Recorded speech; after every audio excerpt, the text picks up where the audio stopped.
Good morning students.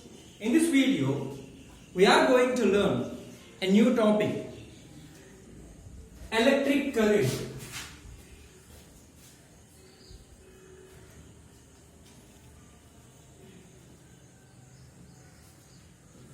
From 10th standard. Okay. So, electric current. What is electricity? What is electricity? Have you ever thought, while ironing a synthetic cloth, you may observe some sounds like tap, tap, tap, like that. Have you ever thought the reason behind of that sound? Because there is a collision of charges. Now here we got to know that charge. So what is charge? Charge is a physical property gained or acquired by a body when rubbed each other. When we rubbed any two bodies each other, the physical property gained by those bodies is called as charge. One of those bodies acquires positive charge and another body acquires negative charge. One of those bodies acquires positive charge and one of bodies acquires negative charge. Is it? So, then, what is the relation in between this electric current and charge? The flow of charge is nothing but current. The flow of charge is nothing but electric current. But there are two types. One is static electricity.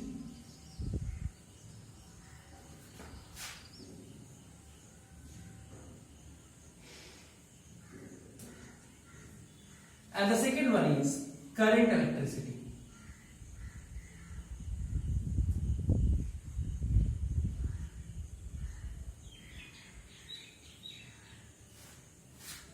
First one is static electricity and the second one is current electricity.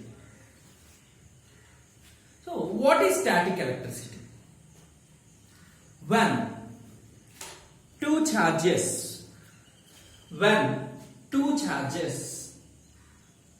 meets at a place and becomes to rest, that is called static. Static means in rest.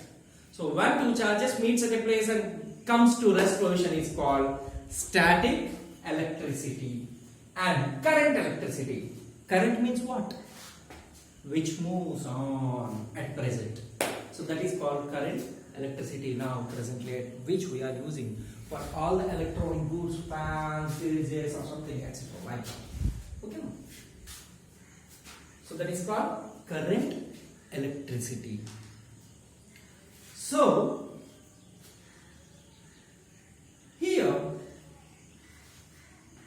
static means the electricity which is in rest and current electricity means which is in motion.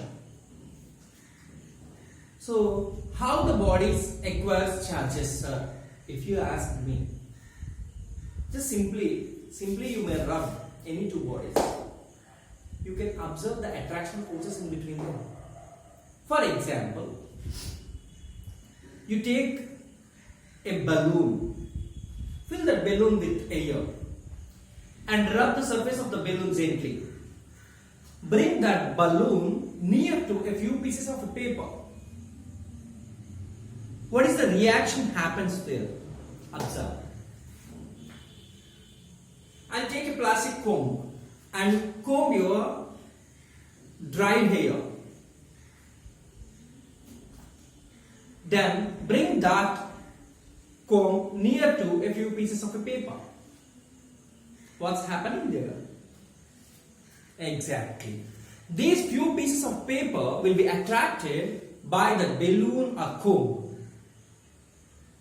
Why? Because when you rub the body or when you comb your hair with a comb, they acquired some charge. So that charge attracted these pieces of paper. Understand? And generally TVs will be there at home, computers are also common things in nowadays.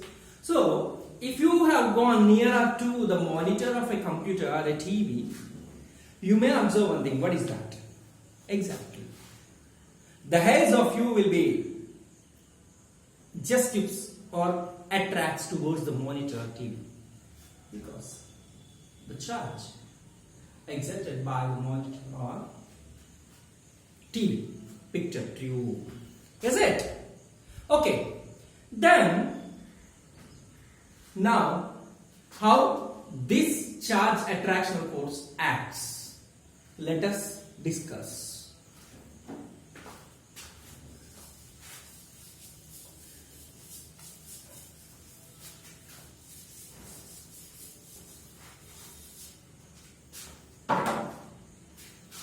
I have taken two bodies which have different charges. A is with positive charge and B is with negative charge. Okay. There is some similarity in between magnetic force and electric charge. As a magnet attracts the unlike poles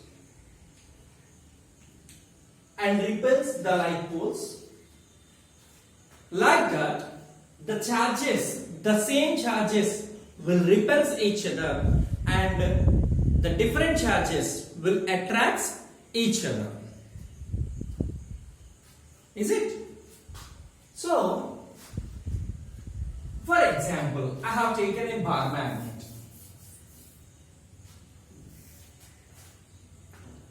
I kept a small metallic piece here.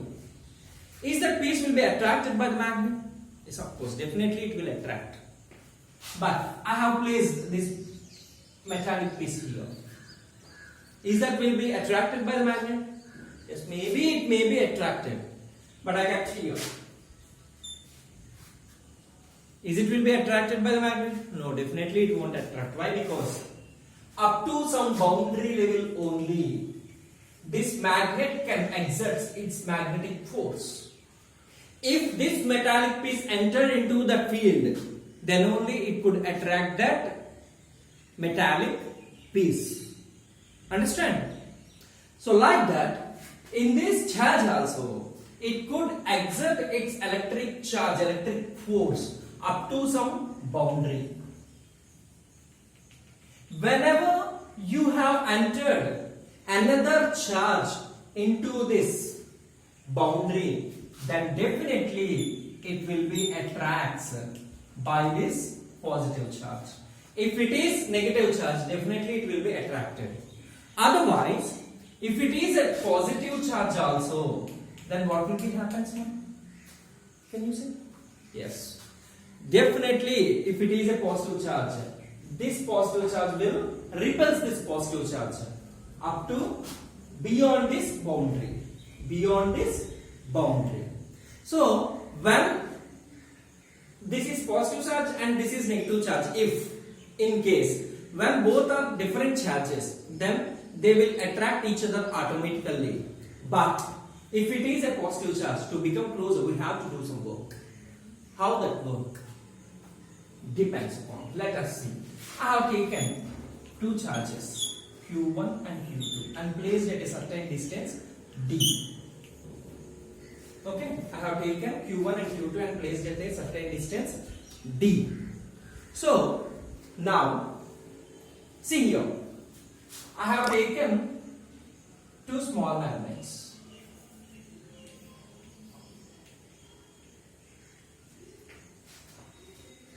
Two small magnets. Then, the attractional force in between them will be how it will act. Let us see. If I have placed like this, then definitely they will attract. If I have placed like this, definitely it will attract. If I have placed like this, it won't attract. Why? Because up to this level only, it could exert its magnetic field lines of force as they are small magnets. But if I have taken a big magnet, then of course if I place here also it may be attracts, because as they are bigger, their magnetic field lines of field, the magnetic force field also more. So like that, if the magnitude of these two charges are less, then the force acting in between them is less. If the magnitude of the charges are more, then obviously the force acting in between those two charges also will be more. Okay, so definitely we could say that F is directly proportional to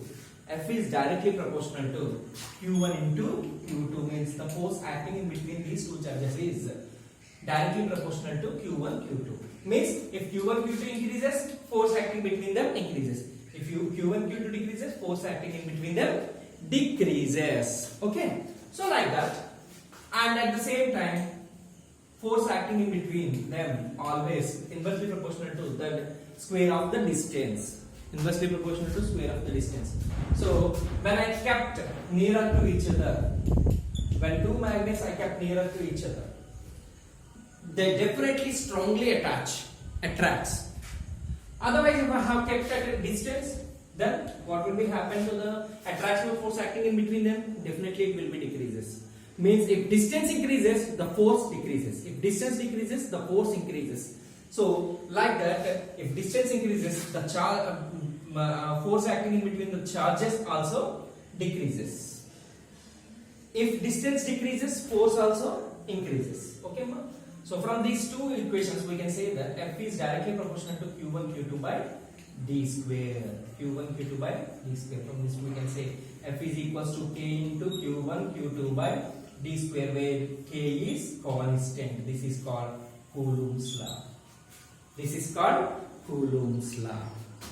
So, how much electric force could exert a charge at a particular distance will be stated by this formula. Means, if this is a charge, it could attract the nearest one very strongly. Some more distance, a moderately. Which is at a distance, definitely it may not be attracted. Means its force is getting decreased when length increased. Right? Means, so we can know that how much force it could exert at each point by using this formula. See here, F is equals to K into Q1 Q2 by d square, right? Let us consume Q1 is equals to 1 coulombs and Q2 is equals to Q2. Then see here, substitute this into this. F is equals to K into Q1 means 1 by Q2 into Q2 by d means distance. So that is equals to K into Q2 by d square. So this is the force exerted by this Q2 charge at a point Q1 which is placed at a distance d. Understand? So this is called electric force of Q2 at a point Q1 which is placed at a distance d. You can see that. Understand, ma? Make a short note on this video and try to go through the textbook once. Okay? We shall meet in the next video. Thank you. Bye bye. Have a nice day.